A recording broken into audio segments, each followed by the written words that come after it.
would you mind sharing with us the last key strategy to preventing injury in the workplace? Yep, and this one's probably the only one that's not really preventing injuries. I guess all of them so far are looking at preventing injuries.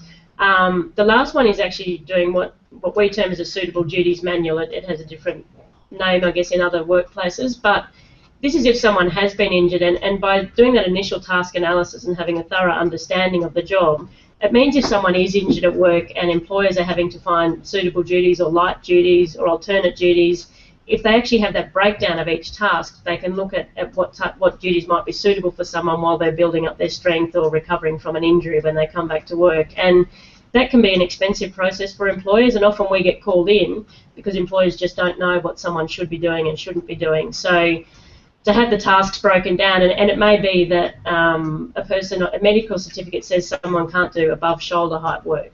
If it's broken down, then they can actually type in above shoulder height work, and all the jobs that involve above shoulder height work can come up, and the employer knows that they can't get that person doing that particular task while they're still on restricted duties. So it just, again, gives the employer a bit more control, and is a less expensive process for them with the rehabilitation, because they can do things a lot more internally rather than relying on consultants to come in and help them with that process.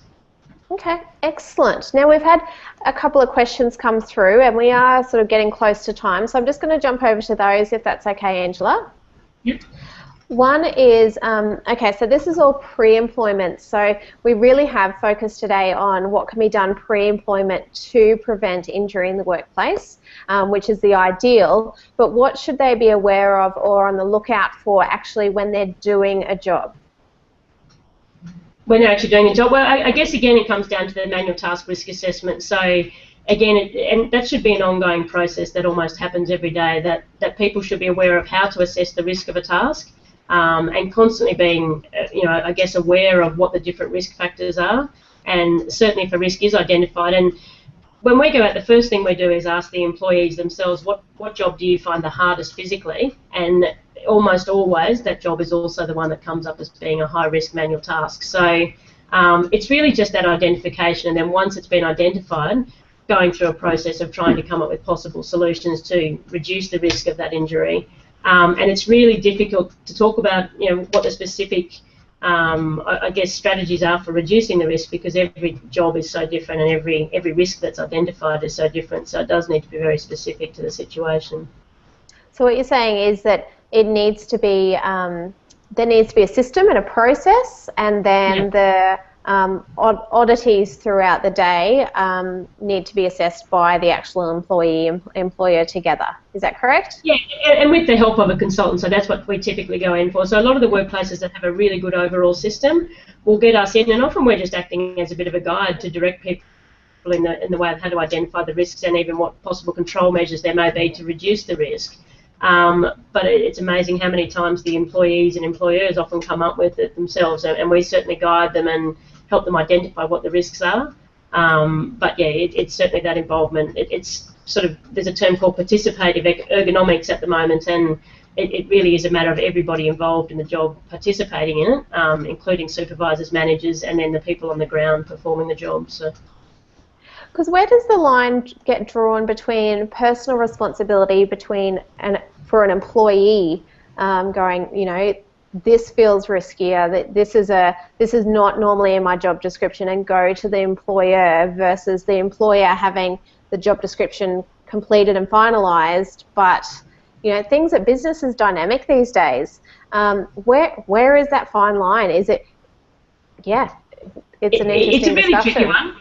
Yeah, it is. I mean, that opens up a completely other question. But even from an employee's point of view, they're able to refuse any task if they believe it's unsafe for them, or they believe that they're not able to perform it safely. When we're doing a task analysis, we will also pick up those jobs, and we let the employer know and say, we don't actually agree with the way this is happening. It's a really high risk task, and you really probably should be looking at reducing the risk. And I've done that just recently at a workplace, and my job wasn't actually to do risk assessments. It was to assess the job for the purpose of training, but my response was, I can't train anyone to do that particular task safely. The employees were still doing it, but really they still have the right to say, I don't believe I can do that safely, and I'm not going to do it. So it's an interesting can of worms, isn't it? Absolutely. Another half an hour. Perhaps that'll be another session. So I'll invite Shane back in if he wants to unmute himself, if he's got his Wi-Fi connection sorted. Otherwise, we will start to wrap up for the day. So there were some really good, solid things for employers in this session on preventing injury in the workplace very proactively rather than reactively, and I think that's what Angela's demonstrated really, really well. I believe Shane's back online. So Shane, would you mind sharing with us your thoughts on the session today? Yeah, look, I just want to thank Angela for coming along. I guess it's a sharp reminder to go back and consider the tasks that we're asking people to do. Look, we're guilty in our office of just getting a couple of chairs from the local office work store and sitting them at the desk without really thinking too hard about how monitors are positioned and heights of desks and some of those sorts of things. So I've got a half a page of notes here just to go and do some in-house ergonomic studies and assessments. So thanks for the reminder, Angela. As I said, we get so wrapped up in what we're doing we forget about those things and then wonder why we get tight shoulders and sore eyes at the end of the day. Yeah, absolutely. Exactly. Yoga helps me, Angela. I don't know about your thoughts on that, but that helps me after a 14-hour day. Yeah, absolutely. Excellent. Well, thank you so much, Angela from Wise Therapy, for dropping in and sharing that with us all today. Angela, would you mind just recapping on what you've discussed today and tell us where to go to find you? Yeah, absolutely. So I guess, right from the start, the message was the biggest thing is not just ticking the box with workplace health and safety and meeting what you need to do through legislation. It's really thinking about how to make it a safe workplace. And having an overall system is certainly the best way to go. And by really knowing your tasks, knowing the jobs, assessing them for the risks and trying to reduce the risks, doing pre-employment functional assessments, which I really would emphasise because it means you get the right people for the job. And then doing training, so whether it's office ergonomics training or manual handling training, depending on the job, but again, making it task-specific and workplace-specific. And then obviously if people are getting injured, it's having the resources on hand to help you with the return-to-work program and I guess, reduce the need to have to call in consultants to help you every time someone gets injured. So, yeah. Excellent. And where can we find you, Angela? So our business is called Wise Therapy. So the website is just www.wisetherapy, W-I-S-E, therapy.com.au. Excellent. Well, thank you so much for being such a brilliant and informative guest today.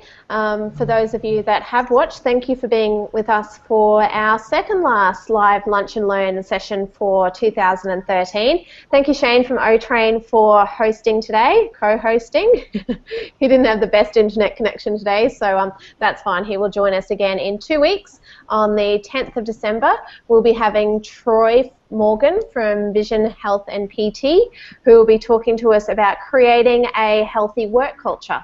So that'll be a really good one to finalise the year.